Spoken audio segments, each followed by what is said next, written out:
பெரிய ஆலமரம் பெரிய அளவுக்கு பார்த்தீங்கன்னா வந்து ஒரு வீரனா இருக்கின்ற குதிரைக்கு குதிரை ஓட்ட ஓடக்கூடிய ஒரு மாபெரும் வந்து இயக்கம் அனைத்து இந்திய அண்ணா திராவிட முன்னேற்ற கழக இயக்கம். அந்த இயக்கத்தை போய் ஒழிக்கிறது வேலைன்னா கருணாநிதி அவங்க அப்பாவாலே முடியல, கருணாநிதி முப்பாட்டனால முடியல, உங்க அப்பாவாலே முடியாது, அண்ணாமலை அப்பாவால முடியாது, அப்பாவாலே முப்பாட்டனால முடியாது. அனைத்து இந்திய அண்ணா திராவிட முன்னேற்ற கழகத்தை வந்து தொட்டு பார்த்தால் அவன் கெட்டு போனவனாக தான் நிச்சயமா இருப்பான். இதுதான் வந்து இன்றைக்கு வரலாறு.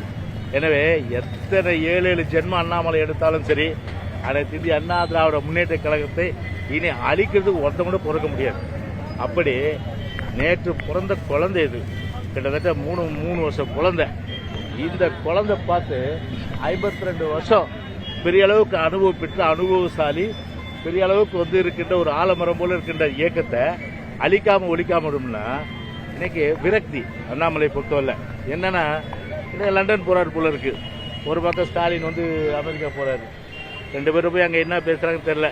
இங்கே நின்னா இங்கே பேசுனாங்க தெரிஞ்சுன்னு சொல்லி அங்கே போய் என்ன கனெக்டிவிட்டி ஆக போதோ அது தெரியல, அது வேறு விஷயம். ஆனால் ஒரு மேனேஜரை ரிலீவ் பண்ணிட்டாங்க. உன்னுடைய பொசிஷன் என்ன? நீ ஒரு மேலாளர், ஒரு மேனேஜர், ஒரு கம்பெனியுடைய மேனேஜர், ஒரு கட்சியினுடைய ஒரு பொதுச் செயலாளர், 2 கோடிக்கு மேற்பட்ட தொண்டர்கள் கொண்டிருக்கின்ற ஒரு மாபெரும் இயக்கத்துடைய ஒரு தலைவர்.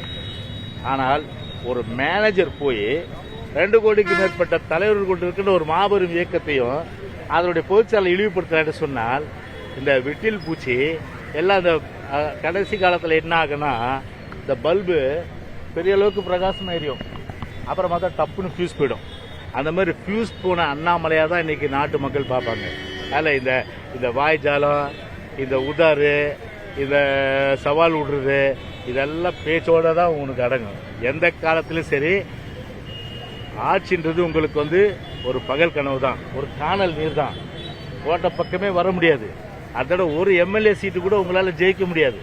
அப்படி இருக்க நிலையில இன்றைக்கு நீங்கள் வந்து அனைத்து இந்திய அண்ணா திராவிட முன்னேற்ற கழகத்தை ஒழித்து விட நினைத்தால் நிச்சயமாக வந்து உங்க அப்பா இல்ல, உங்க அப்பாவுக்கு அப்பா எவன் வந்தாலும் சரி, நான் வேற வழி இல்லாம சொல்றேன், யார் வந்தாலும் சரி, எந்த கோபம் வந்தாலும் சரி, அனைத்து இந்திய அண்ணா திராவிட முன்னேற்ற கழகத்தை அழிக்க முடியாது. டிஎம்கே பத்தி ரஜினிகாந்த் பேசியிருக்காரு, எப்படி பாக்குறீங்க சார்? ரொம்ப சீனியர்ஸ் உட்கார்ந்துட்டு இருக்காங்க, எப்படி வழிவிட மாட்டேங்கிறாங்க. துரைமுருகன் ரொம்ப காரசாரமா பேசியிருக்காரு, அவகாசமும் போயிருக்காங்க. அதாவது எப்படி சொல்லணும்னா, ஸ்டாலின் வந்து ரஜினிகாந்தை வச்சு துரைமுருகனை மட்டம் தட்டியிருக்காரு, ரஜினிகாந்தை வச்சு துரைமுருகனை மட்டம் தட்டியிருக்காரு. துரைமுருகனை என்ன பண்ணிட்டாருன்னா ரஜினிகாந்தை மட்டம் தட்டிட்டாரு. அவர் என்ன பேசுறான்னு தெரியும்.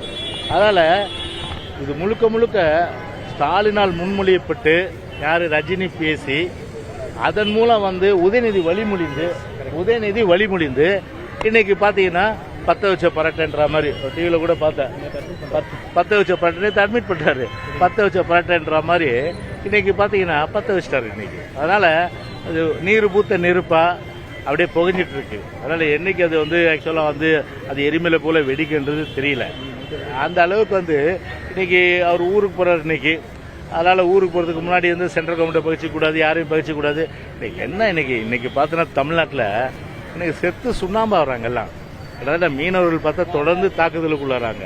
மீனவர்கள் பார்த்தா வந்து படகுகள் நாசமாக்கப்படுது, வலைகள் அறுக்கப்படுது, சிறை பிடிக்கப்படுறாங்க. இன்னைக்கு பார்த்தா பல்லாண்டு காலம் சிறையிலாங்க. இதுவரை கிட்டத்தட்ட 264 படகுகள் இருக்கு. இன்னைக்கு இலங்கையில மட்டும் 264 படகுகள் இருக்கு. கிட்டத்தட்ட 34 மீனவர்கள் வந்து இன்னும் ஜெயிலில் இருக்கிறாங்க. இவர்களை வந்து மீட்பதற்கு என்ன நடவடிக்கை? மத்திய அரசு வந்து ஒரு அழுத்தம் கொடுத்து மத்திய அரசு வந்து எதிர்த்து வாய் பேசி வாதாடி போராடி மீனவர்களை வந்து படகுகளையும் வந்து மீனவர் மீட்பதற்கு என்ன நடவடிக்கை எடுத்தாங்க? ஒரு பக்கம் மீனவர்கள் நெசவாளர் பாவம் ரா மெட்டீரியல் கிடைக்கல, அவங்க போராடுறாங்க. சிறு தொழில நசுங்கப்பட்டுருது, சிறு தொழில் தான் பிரதான தொழில். அதை காப்பாற்றுவதற்கு எந்த நடவடிக்கை இல்லை. அதை காப்பாற்றாம தமிழ்நாடே ஒட்டுமொத்தமா பத்தி எரியுது. சட்ட ஒழுங்கு மோசம், போதை கலாச்சாரம் மோசம்.